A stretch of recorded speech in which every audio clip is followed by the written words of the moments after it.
meninos e meninas!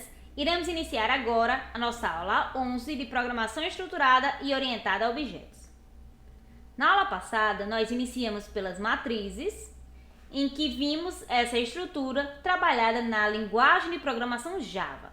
Este assunto já é familiar para vocês, porque já estudamos sobre ele na disciplina de Lógica de Programação e Algoritmos. A diferença é que na aula passada nós vimos em Java e nesta disciplina de Lógica de Programação e Algoritmos a gente viu inicialmente em algoritmos e depois vimos na linguagem de programação C e C++.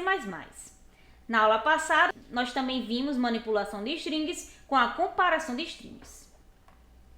Hoje daremos continuidade ao assunto manipulação de strings com os strings como array de caracteres, tá certo? Nós vamos iniciar por este assunto.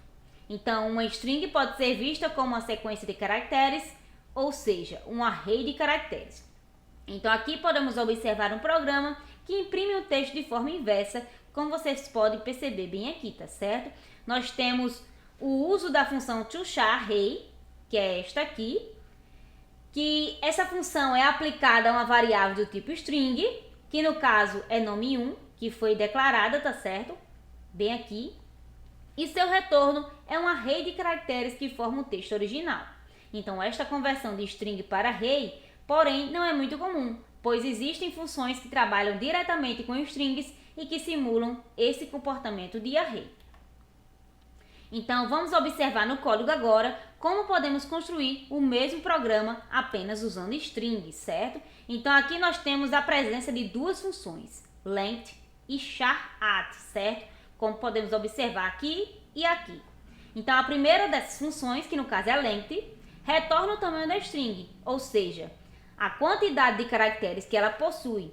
E nessa contagem, vamos ter os espaços em branco e caracteres especiais, como no exemplo, nós temos o /n, tá certo? E a segunda função, que seria char_at, recebe como parâmetro o número inteiro e retorna o caractere indexado pelo número indicado. Isso significa que se passar o número 0 como parâmetro, a função char_at irá retornar o primeiro caractere da string. Então, as duas funções que foram vistas permitem que faça a leitura dos caracteres de um string como se estivesse trabalhando com um array de caracteres. Então, não há necessidade aqui de fazer nenhuma conversão. Busca em strings.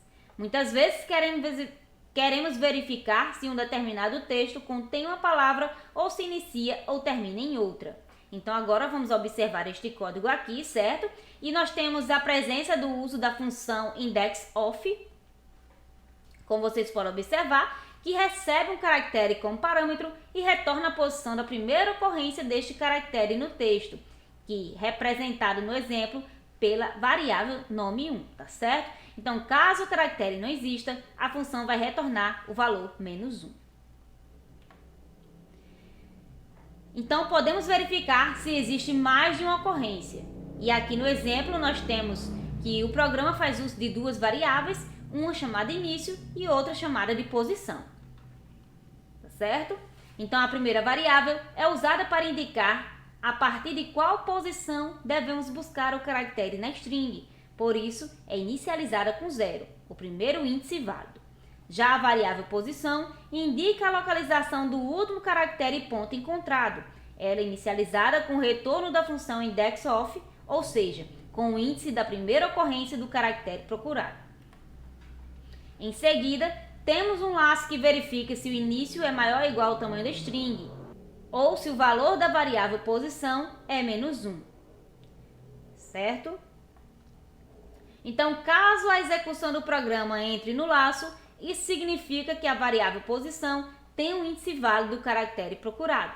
Para encontrar a posição do próximo caractere, vamos procurar a partir do índice da última ocorrência encontrada, que seria posição +1, tá certo? Então, por fim, realizamos a busca usando novamente a função indexOf, só que agora passando como um parâmetro não só o caractere procurado, mas também a variável início, indicando a partir de qual posição na string a busca deve ser realizada. Então, agora nós temos um exemplo, tá certo? Imagine que queira saber se um determinado nome digitado pelo usuário começa com João. Como isso seria feito? Uma forma seria comparar caractere por caractere para ver se os 4 primeiros são as letras J, O, A, O. Mas existe uma forma bem mais simples, como é mostrado aqui no código, tá certo? Então aqui nós temos a presença da função substring, que retorna um pedaço da string original, ou seja, retorna uma substring a partir de 2 números. O primeiro deles representa o índice do início do texto. O segundo representa a posição do fim do texto mais 1. Então, desta forma, passar os números 0 e 4 como parâmetro indica que queremos o texto formado pelos caracteres da posição 0 a 3. Então, observe que para isso, precisamos testar se a string original possui pelo menos 4 caracteres. E aqui eu tenho uma atividade para vocês, onde na primeira questão eu quero que vocês me digam para que servem as funções length e char@. Na segunda questão, me digam para que serve a função substring. Na terceira, para que serve a função indexOf. Declara uma variável chamada custo do tipo string e atribua Java a ela. Em seguida, retorne o comprimento do texto e imprima na tela.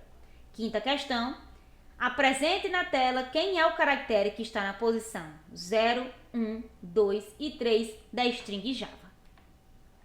Então, o que nós aprendemos hoje? Nós demos continuidade ao assunto manipulação de strings, onde nós vimos outros tipos de manipulação, como é o caso de busca de string e substring, tá certo? Então aqui nós temos as referências, por hoje é só e até a próxima aula.